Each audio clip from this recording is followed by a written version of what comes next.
Welcome back to The Rhode Show. This morning in The Buzz, it's not just your imagination. People are getting ruder. According to a recent study, today's 18 to 34-year-olds are less likely to say hello to neighbors and open the door for the elderly. They're also more reluctant to tip. The study found that the age group is 23% less likely to carry out common courtesies. 17% were also less willing to give up their seat to a pregnant woman on a bus. What is wrong with you? Some psychiatrists say the study is evidence our society is becoming more selfish and that technology was encouraging people to be more involved in themselves. Absolutely. Technology and economy, I think, is huge for this generation. That is why we want things in a hurry. Right. If it's not quick and efficient, then why bother with it? Which is why I think people see an open door and they're running to it. They're not worrying about the person behind them. They're not tipping as well as they probably should be because they're trying to pay their own bills. But for me, there are some common courtesies that you always just have do. to have. You hold the door for someone. The other day, I was helping some elderly man find his car in the parking lot. Right. Because, I mean, just picture yourself in that same situation. If you're carrying a bunch of grocery bags and the person in front of you doesn't hold the door, I mean, I'm mumbling some words under my breath at that point. And if others do it for you, make sure you say thank you. Make sure you go out of your way to let the other person know that that was a really nice gesture. Oh, that's even worse when you start holding the door and then you're like a doorman because no one's taking it from you. And here comes this line of people and you're welcome. Yeah, and no one says anything. Even letting people go while you're in your car and you're letting someone pull out, no one says thank you. No one says thank you. They don't give you a hand. They don't give, well, sometimes they give you a hand, but it's just one finger.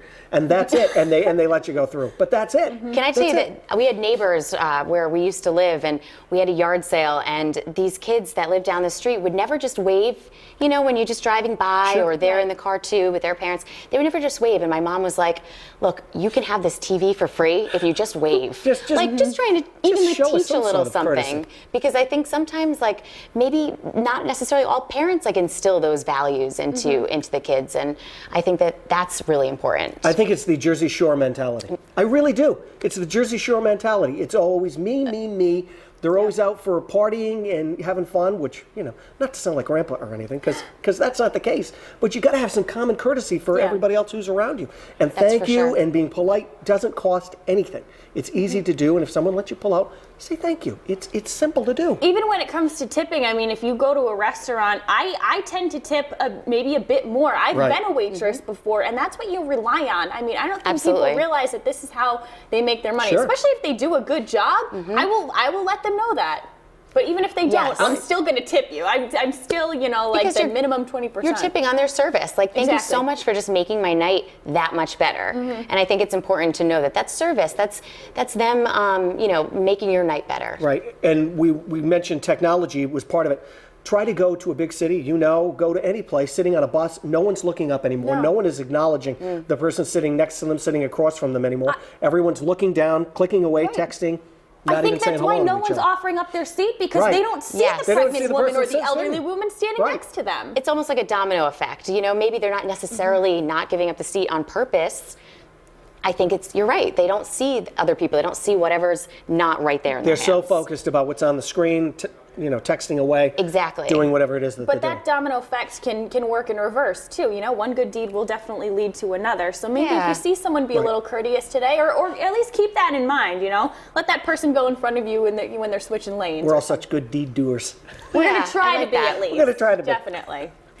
And our Facebook friends also weighed in on this topic, and here's what they're saying. We have Donna Cross Halverson, who says, unfortunately, today's kids, they're just plain disrespectful. If I ever spoke to my parents that way, we all know what would happen. Absolutely.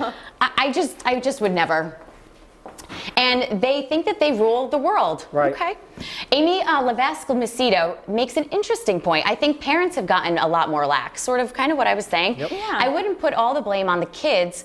There was a whole generation of parents that stopped parenting and wanted to be friends with their kids. Right. Yes. Wanted their kids to like them. Absolutely. And wanted to make sure that they are not typically teaching respect. Right. That's true. You got to be a parent too. Yes. And in reference to this age group, Christine Matson Hansen says that generation expects respect expects respect without earning it and without giving it. And when they don't get it, they take a temper tantrum. In other words, they give everyone else attitude and rudeness. It's a two-way street. Give respect, get respect. Exactly. And Lori Davidson, spinner, weighs in, more distraction, less patience, and fewer social skills, in part due to technology. Well said.